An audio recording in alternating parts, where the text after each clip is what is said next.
নমস্কার। মিলন হবে কতদিনের আজকের পর্বের রিভিউ নিয়ে আমি তোমাদের সামনে চলে এসেছি। তো তোমাদের রিকোয়েস্টে আমার এই নতুন ধারাবাহিকের রিভিউ নিয়ে আনা। আমি আশা করব যে তোমরা সকলে এটি দেখবে, শুনবে আর পছন্দ করবে। তো শুরুতেই দেখা যাচ্ছে যে এলা বলছে যে দেখবেন এই বিয়েটা সুখের হবে, ভালো হবে, আমি গ্যারেন্টি দিচ্ছি। তখন গোরা বলছে আপনার বোকা বোকা গ্যারেন্টিতে আমি ওর বিয়েটা দিয়ে দেবো ভাবছেন, ও বিয়েটা করে নেবে ভাবছে, এটা কখনো হবে না। এই বলে মেঘনাকে নিয়ে চলে যাচ্ছে। মেঘনাকে বলছে তোর ইচ্ছের বিরুদ্ধে বিয়ে করতে হবে না।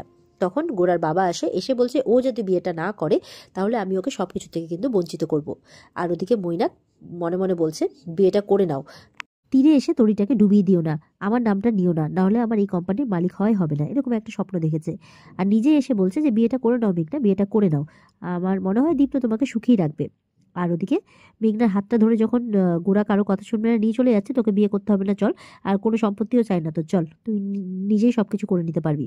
তখন মেঘনাই কিন্তু যেতে রাজি হয় না, সে বিয়েটা করতে রাজি হয়ে যায়। সে বলে সবাই যখন ভেবেই নিয়েছে যে আমার ডেস্টিনিতে দীপ্ত আছে, তাহলে আমি এই বিয়েটা করতে রাজি আছি। এই বলে বিয়ে কিন্তু শুরুও হয়ে যায়, আর বেশ ভালোভাবে বিয়েটা সম্পন্নও হয়। এলার বোন বলছে দিদি এটা তো তোর 13 নম্বর বিয়ে, দেখি সেই বিয়েটা না মানে 13 নম্বর আনলাকি, তো এই বিয়েটা তোকে না খুব ভোগাবে, তাই বলছে। এরপর মানে গোরার দাদু এসে এলাকে বলছে তোমাকে শুকনো ধন্যবাদ দিয়ে আমি ছোট করব না, কিন্তু তুমি আজকে যা করলে আমার পরিবারের জন্য, তুমি কিন্তু সারা জীবনের জন্য সেন পরিবারের সাথে জড়িয়ে গেলে, সত্যি তুমি ম্যাজিক জানো। তখন ওর বোন বলছে হ্যাঁ, এটা নিয়ে ওর 13 নম্বর বিয়ে, সবকটা বিয়েতেই কিন্তু প্রায় ম্যাজিকই করেছে।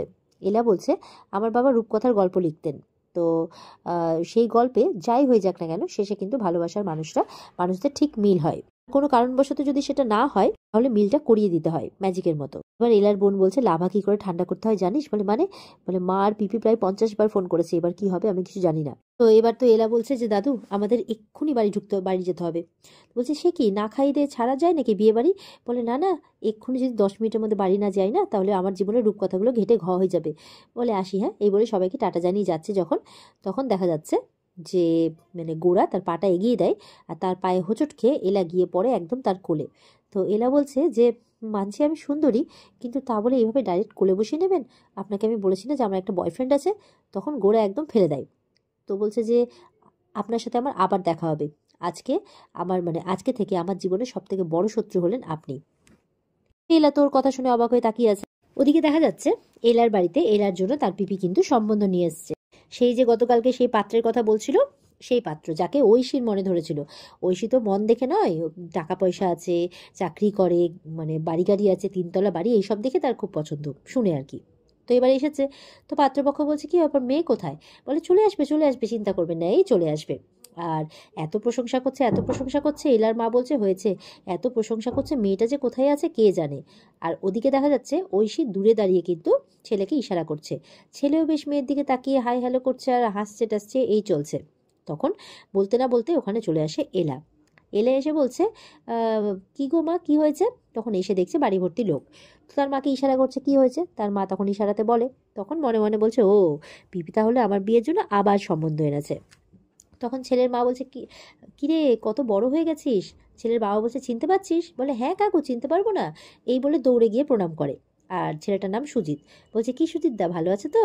ও আর মালিনী কেমন আছে? ব্যাস এই কথাটা শুনে ছেলে জল খাচ্ছিল, অমনি হুমড়ি খেয়ে জলটা পড়েছে, মানে একদম মুখ থেকে পড়ে গেছে। তো বলছে ছেলের মা বলছে কি আবার মালিনীকে? বলে এ মা মালিনীকে চেনো না? যার সাথে তোমার ছেলের প্রেম একদম হাবুডুবু খাচ্ছে তো প্রেমে। তো ছেলে কি বলবে আর বুঝতে পারছে না। ছেলে বলছে না না মা না না। তখন ওর বোন বলছে, মানে মেয়ের বোন এলার বোন, ছেলে বলছে মা ওর বিয়ে হয়ে গেছে আর সম্পর্ক নেই। তখন ওর বোন বলছে না না, ও তো খুব কমপ্লিকেটেড। বলে হ্যাঁ হ্যাঁ কমপ্লিকেটেড, ওই জন্যই তো আর সম্পর্কটা রাখেনি। তো তখন ওর পিপি বলছে এলার পিপি ব্যাস হয়ে গেল তো, সম্পর্ক রাখেনি তো তাহলে আবার অসুবিধে কোথায়, তাহলে কোনো অসুবিধে নেই। এবার এলাচ দেখছে সামনে সিঙ্গারা রাখা আছে, ব্যাস কপ করে তুলে নিয়ে খেতে শুরু করে দেয়। বলে ও মা সিঙ্গারা বানিয়েছে, বাহ তাহলে তো দারুণ ব্যাপার, নিশ্চয়ই পিপি এই সিঙ্গারা খাওয়ার জন্য ডেকেছো তাই না? তখন ছেলের মা বলছে যে এই সিঙ্গারা তুমি বানাওনি? বলে সিঙ্গারা না না না আমি এসব পারি না, এইসব আমার মাই বানিয়েছে। তখন ওর মা বলছে না না ও পারে পারে। তা পিপি বলছে না না ও পারে পারে সত্যি পারে। তখন এরা বলছে আমি রূপকথার গল্প আর ওই বিয়ে দিতে খুব ভালো করে পারি, কিন্তু এইসব আমি পারি না। তবে এটাও সত্যি যে কারোর মতো মিথ্যে কথা বলতেও আমি পারি না। ওই সুজিতের দিকে তাকিয়ে বলছে। তো তখন তো ওই ছেলের মা পরস্পরের মুখের দিকে তাকাচ্ছে।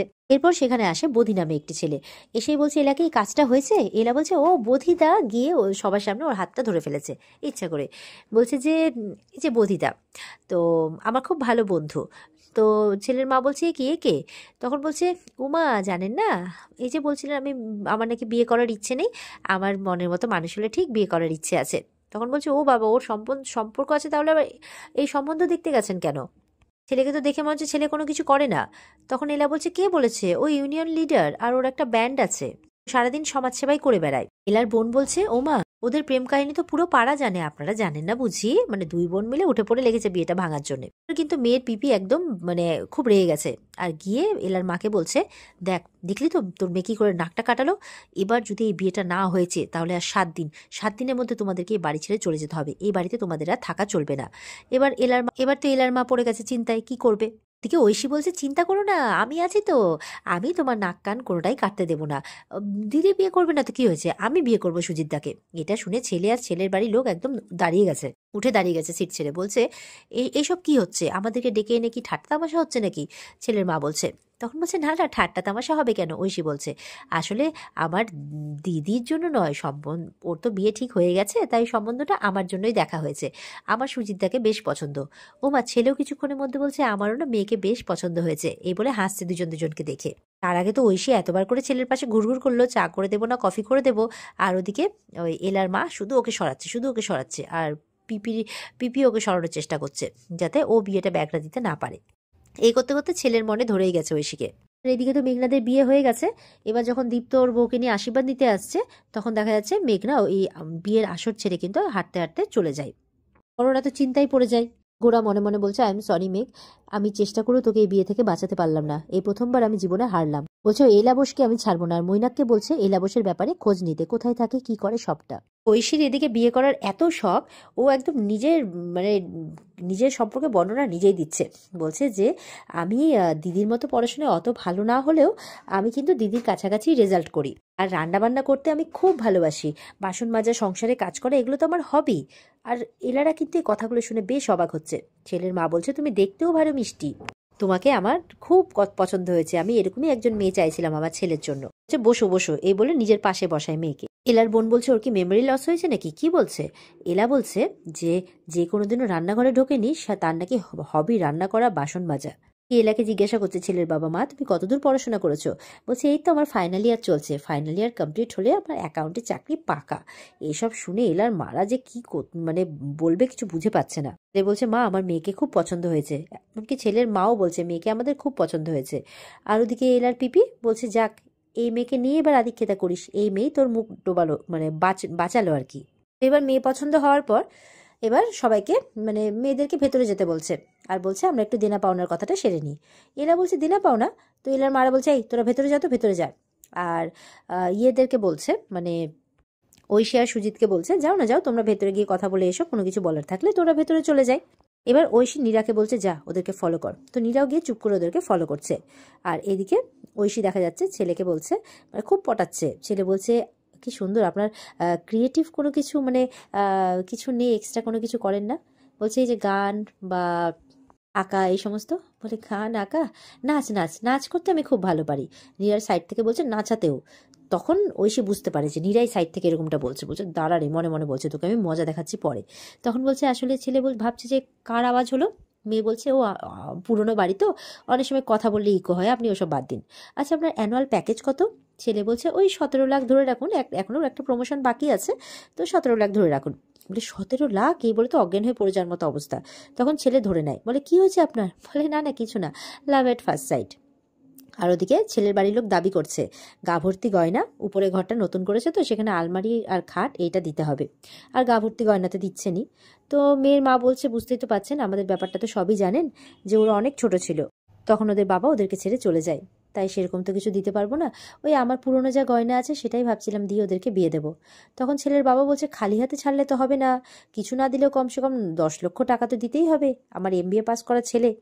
তখন এলা এসছে, বলছে ও তাই না, আচ্ছা আপনার ছেলের অ্যানুয়াল প্যাকেজ কত? তখন নীরা এসে দৌড়ে বলছে 17 লাখ, 17 লাখ। তখন নীরা বলছে বলছে, এলা বলছে বাহ দারুণ ব্যাপার তো, তাহলে এবার দেনা পাওনার কথাটা সেরে নি।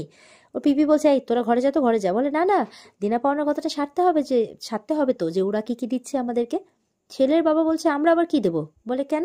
এই যে এক্ষুনি ছেলের মা বললো যে যা আমাদের তাই নাকি ওদের, তাহলে আজ থেকে আমাদের ধার দেনা সবকিছুই আপনাদের। এটা শুনে তো ছেলের বাড়ির লোক অবাক, আর এলা হাসছে। আর এখানেই শেষ হয়ে যায় আজকের পর্ব। এই ছিল আজকের পর্বের রিভিউ। ভালো লেগে থাকলে পর্বকে লাইক কমেন্ট করে জানাতে ভুলবে না, আর আমাদের সাথে জুড়তে চ্যানেলকে সাবস্ক্রাইব করতে ভুলবে না। বিস্তারিত দেখতে স্টার জলসার পর্দায় চোখ রাখবে। আজকের মতো এই পর্যন্তই, টাটা।